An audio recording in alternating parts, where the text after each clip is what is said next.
D'abord, je ne peux pas commencer cette intervention sans effectivement rappeler que rien que sur la première année du mouvement des Gilets jaunes, c'est 3000 condamnations qui ont été perpétrées, 10 000 gardes à vue, rien que sur la première année.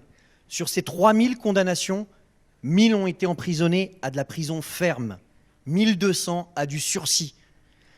On ne peut pas commencer ici, et de fait, ce collectif qui part du travail, son objectif, c'est d'élargir. On ne peut pas ne pas élargir. On ne peut pas oublier la famille Traoré.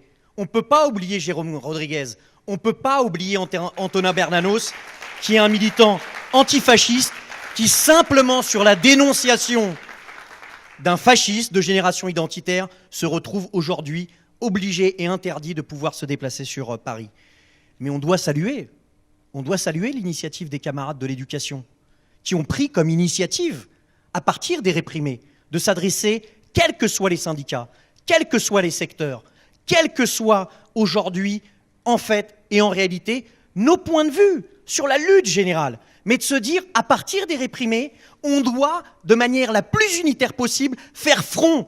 Parce qu'en face, ils n'ont jamais aucune brèche. En face, ceux qui mènent ces politiques contre le chômage, contre le climat, contre nos vies, contre notre avenir, ils ont un plan de mobilisation. Si en face, on n'a pas un plan de mobilisation, si en face, on n'est pas capable de faire le minimum, aller à un procès de réprimé, aller au commissariat pour un camarade qui se retrouve réprimé, aller auprès d'un camarade qui est dans une commission disciplinaire, c'est la base. Mais effectivement, que la question essentielle, et si aujourd'hui ils tapent aussi fort, c'est parce qu'ils ont peur. Ils ont peur qu'on remette en cause les fondements de leur société, de leur système. Ils ont peur que, effectivement, on veuille tout, qu'on veuille décider dans nos entreprises, qu'on veuille décider dans nos quartiers, qu'on veuille décider dans nos universités. Donc bravo aux camarades de l'éducation, du comité de soutien des Trois de Mai d'avoir pris cette initiative. Et on espère bien que ça va aller plus loin. Et on espère bien qu'on va faire en sorte que justement aujourd'hui,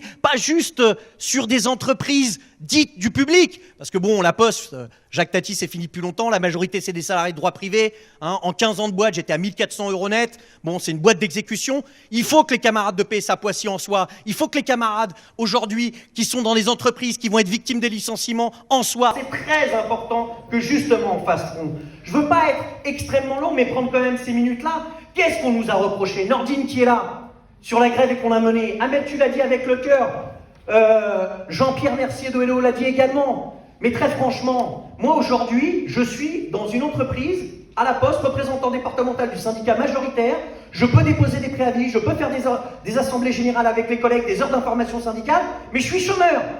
Et ça, si on l'a obtenu, c'est pourquoi? C'est parce qu'il y a eu 20% de nos collègues, 20% des facteurs et des factrices du département, que dès le lendemain de l'autorisation administrative de Pénicaud de licencier, qui ont décidé de se mettre en grève illimitée, pas un, pas deux, pas 3 jours, mais près de 15 mois. Et c'est comme ça que ça s'est imposé, avec effectivement un soutien qui était extrêmement large.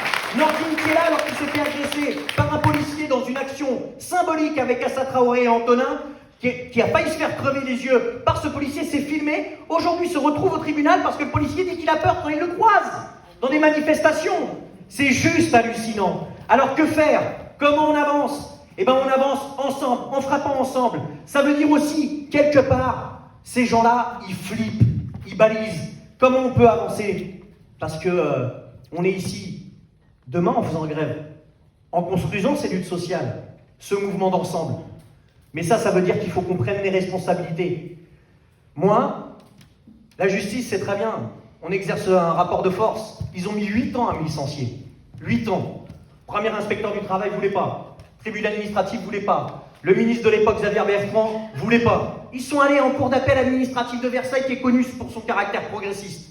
Et au final, l'inspecteur, à nouveau, a refusé.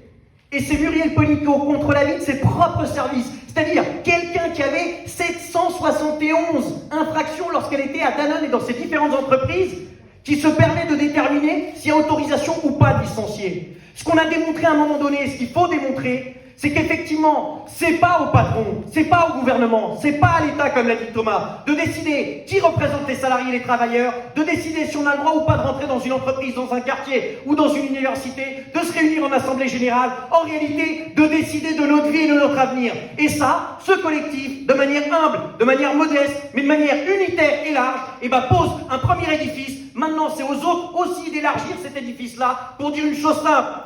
On ne se mettra jamais à genoux parce qu'en réalité, on a la force du nombre.